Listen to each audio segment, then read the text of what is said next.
Hello everyone.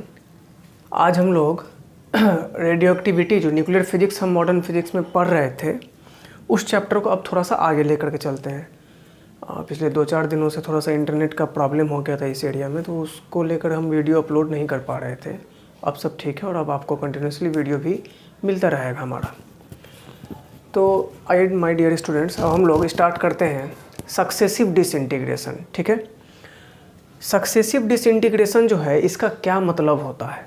इससे पहले हमने डिसइंटीग्रेशन पढ़ा था, लॉ ऑफ रेडियो एक्टिविटी हमने पढ़ा था। उसमें हमने ये देखा था कि कोई भी एलिमेंट है, जैसे एलिमेंट है ए, अगर उसका टाइम 0 पे इनिशियल में एकदम स्टार्टिंग में अगर उसके न्यूक्लियस का अमाउंट या न्यूक्लियस की संख्या बोल सकते हैं आप उसको, अगर n0 है तो समय के साथ वो न्यूक्लियस या उस न्यूक्लियस का अमाउंट घटता था, या बोल सकते हैं आप न्यूक्लियस ब्रेक कर रहा है, डिसइंटीग्रेट होता था। तो उसी का जो रेट होता था, न्यूक्लियस के टूटने का जो रेट होता था, यानी कि dN/dt, ये dN/dt न्यूक्लियस के टूटने का रेट, तो n हो गया न्यूक्लियस, उसका रेट तो डिफ्रेंशिएट करते थे टाइम के साथ। चूँकि डिसइंटीग्रेट करता था इसलिए हम लोग लिखते थे -dN/dt। ये डायरेक्टली प्रोपोर्शनल होता था उस एलिमेंट के अमाउंट ऑफ न्यूक्लियस के, उस एलिमेंट के अमाउंट ऑफ न्यूक्लियस के। तो आइए हम लोग स्टार्ट करते हैं। अब देखते हैं आखिर कि सक्सेसिव डिसइंटीग्रेशन क्या होता है। सक्सेसिव का मतलब होता है लगातार, टर्म बाय टर्म, एकदम कंटिन्यूसली डिसइंटीग्रेट करेगा, उसी को हम लोग बोलेंगे सक्सेसिव डिसइंटीग्रेशन। ठीक है, मतलब जैसे कोई एलिमेंट है ए, वहाँ से डीके कांस्टेंट हमने ले लिया λ1। ठीक है, λ1 एक डीके कांस्टेंट है या टूटने का कांस्टेंट जो आप बोलते थे उसको, प्रोपोर्शनलिटी कांस्टेंट था ये। तो λ1 के हिसाब से a से बना b, और फिर b से λ2 के हिसाब से b से बना c। तो यहाँ पर देखो ये a है और λ1 डिसइंटीग्रेशन का रेट है या डीके कांस्टेंट है, इसके हिसाब से बना b और b से बना है c, जो कि डीके कांस्टेंट यहाँ पर क्या है, λ2।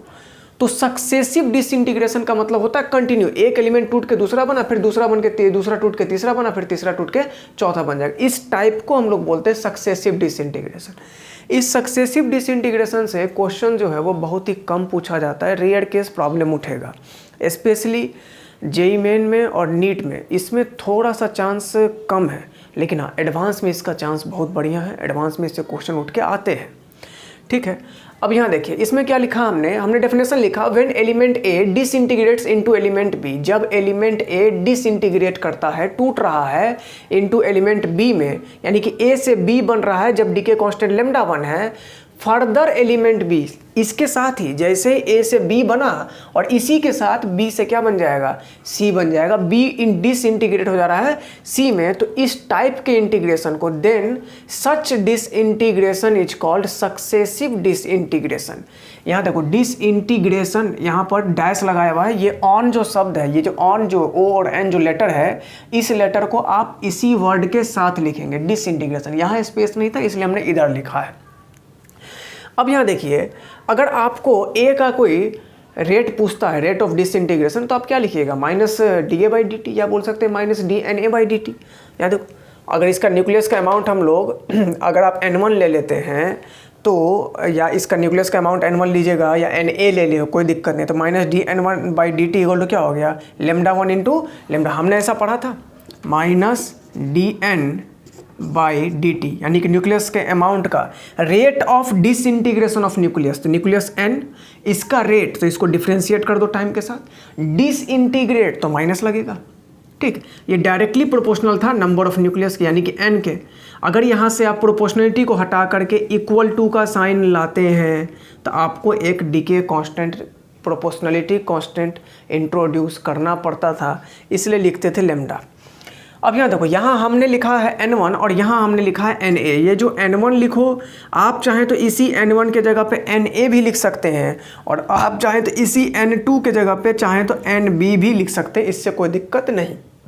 ठीक है, न्यूक्लियस ए, Na का मतलब ए के न्यूक्लियस का रेट, तो रेट का मतलब डिफ्रेंशिएट कर दिए टाइम के साथ, इसका डिसइंटीग्रेशन का मतलब होता है इसमें माइनस लगेगा बाबू, अमाउंट घट रहा है, डिसइंटीग्रेट हो रहा है, टूट रहा है, रिड्यूस कर रहा है अमाउंट, तो माइनस लगेगा। Minus dNA/dt equal to lambda 1 into NA, और B का जो डिसइंटीग्रेशन होगा वो minus dNB/dt equal to lambda 2 into NB।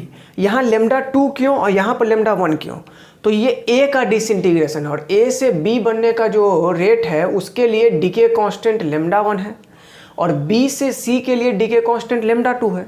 तो इसीलिए A के डिसइंटीग्रेशन में डीके कांस्टेंट लेमडा 1 का इस्तेमाल होगा और B के डिसइंटीग्रेशन में डीके कांस्टेंट लेमडा 2 का इस्तेमाल होगा। अब यहाँ देखो, नेट फॉर्मेशन ऑफ B जो है वो दोनों चीज़ पे डिपेंड कर रहा है, A पे भी और C पे भी। A टूटा तो B बना और B टूटा तो C बना। तो बात ये हो गया कि आखिर B जो है वो फाइनली कितना बचा है, क्योंकि दोनों का डीके कांस्टेंट तो अलग अलग है, एक का लेमडा 1 है, एक का लेमडा 2 है। तो अगर हम B के फॉर्मेशन का बात करें तो B का फॉर्मेशन डिपेंड करेगा किस पर?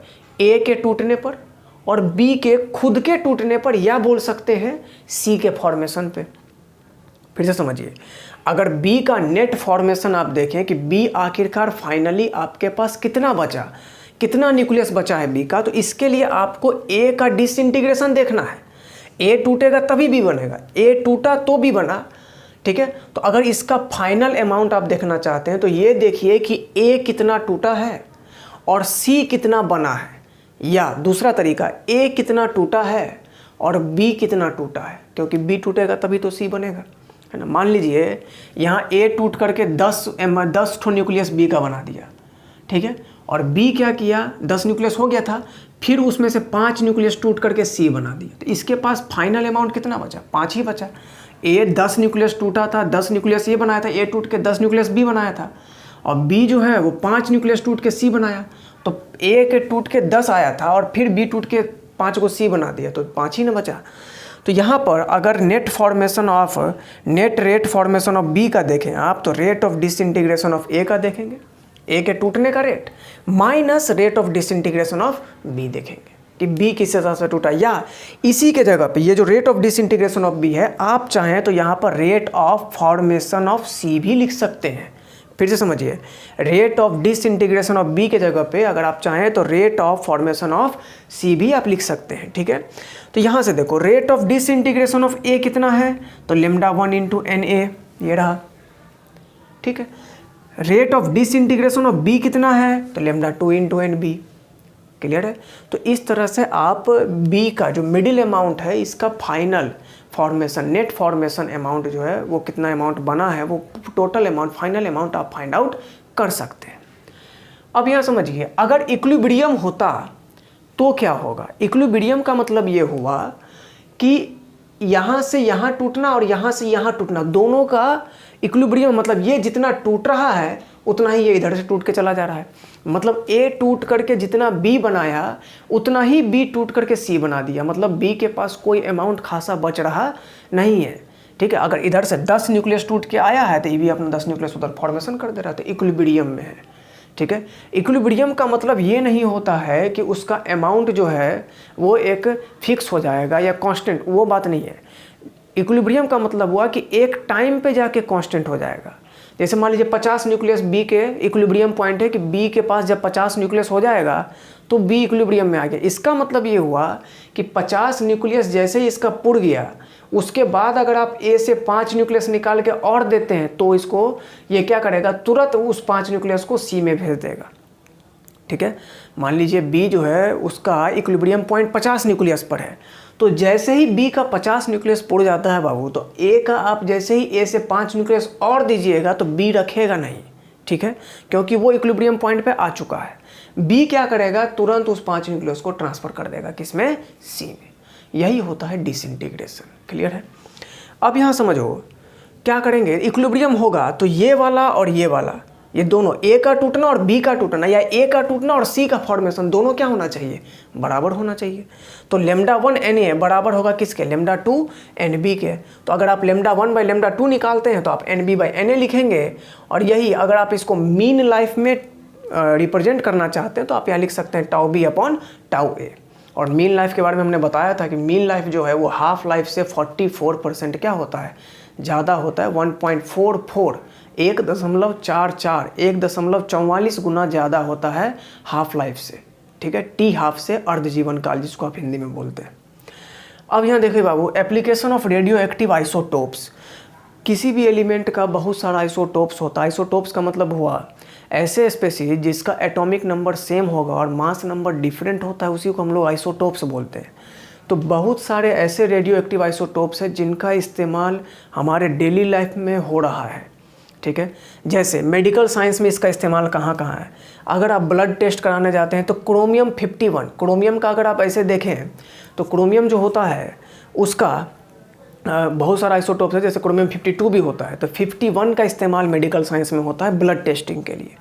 कैंसर के लिए कोबाल्ट 60 का इस्तेमाल कर रहे हैं। स्किन डिजीज़ के लिए फॉस्फोरस 31 का इस्तेमाल कर रहे हैं हम लोग।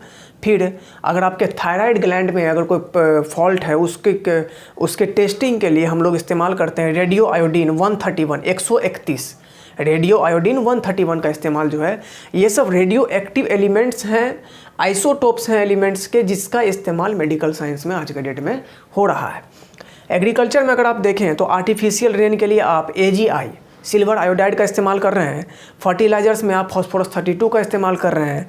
फिर एज एस्टिमेशन ऑफ अर्थ, अगर अर्थ का एज का एस्टिमेशन करना होता है तो उसके लिए हम लोग लेड आइसोटोप्स PB है ना, लेड के आइसोटोप्स का इस्तेमाल करते हैं। फिर आपने देखा होगा for age estimation of archaeological substance है ना, मतलब पुरातत्व विशेषज्ञ वाले जो होते हैं, हिस्टोरिकल जो हिस्ट्री आर्कियोलॉजिकल सर्वे वाले होते हैं लोग, जो साइंटिस्ट होते हैं, वो क्या करते हैं, जहाँ पर पुराना खंडहर है या कुछ ऐसा है तो उसका अगर जैसे कोई पुराना खंडहर मिला या कोई पुराना चट्टान मिला या कुछ ऐसा मिला, कोई बहुत पुराना पेड़ है, तो उसके एज एस्टिमेशन के लिए पुराना पेड़ कितना दिनों का है, कितना पुराना है, ये कोई मान लीजिए कोई खंडहर मिला तो ये कितना पुराना खंडहर है, आखिर कब बना था, इसके एज के एस्टिमेशन के लिए हम लोग कार्बन 14 C14 ट्रेंड जो है, कार्बन 14 पद्धति आपने 6, 7, 8 में भी पढ़ा होगा, उसका इस्तेमाल हम लोग करते आए हैं।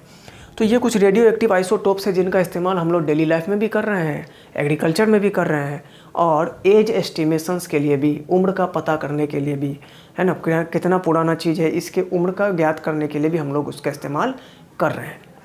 तो स्टूडेंट्स, ये आपको सक्सेसिव डिसइंटीग्रेशन था, इसको आप ढंग से पढ़ लें, ठीक है। और जो भी मॉडर्न फिजिक्स का वीडियो लेक्चर्स अपलोड हुआ है उसको आप ढंग से पढ़िए। अब बहुत जल्द हम लोग न्यूमेरिकल्स में इंटर करने वाले हैं।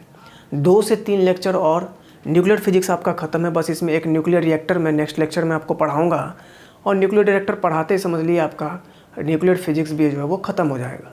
तो उस हिसाब से हम लोग मॉडर्न फिजिक्स में photo electric effect, atomic physics और न्यूक्लियर फिजिक्स, इसको हम बहुत अच्छे से देख चुके हैं। पूरा एक एक पॉइंट, एक एक डिटेल मैंने पढ़ा दिया है। ये आपके बोर्ड एग्जाम में, नीट में, JEE मेन, एडवांस, हर जगह बहुत हेल्प करेगा, ठीक है।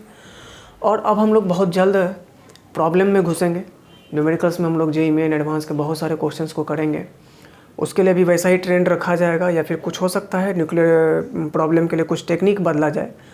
लेकिन आप यही रखिए कि प्रॉब्लम करते वक्त हम लोग आपको PDF जो नीचे डिस्क्रिप्शन में व्हाट्सअप में लिंक है उसमें PDF आपको मिलेगा, और उसके बाद हम लोग बोर्ड पर उसका सॉल्यूशन करेंगे क्वेश्चंस का। क्योंकि बहुत सारा क्वेश्चन, 100-150 क्वेश्चन को लिखना बोर्ड पर, फिर सॉल्व करना, तो एक लंबा समय लग जाता है। आपका भी समय बचे, कम से कम समय में आप अच्छी तैयारी कर सकें, ज़्यादा से ज़्यादा नंबर ऑफ़ क्वेश्चंस को देख सकें, इसी के लिए हम लोग ऐसा मतलब ट्रेंड बना रखे हैं कि PDF आपको मिल जाए। PDF आपके सामने रहेगा तो आप आराम से क्वेश्चन पढ़ भी रहे हैं और बोर्ड पर सॉल्यूशन आप देख सकते हैं, ठीक है। तो नेक्स्ट लेक्चर में हम लोग न्यूक्लियर रिएक्टर के बारे में पढ़ेंगे। Thank you.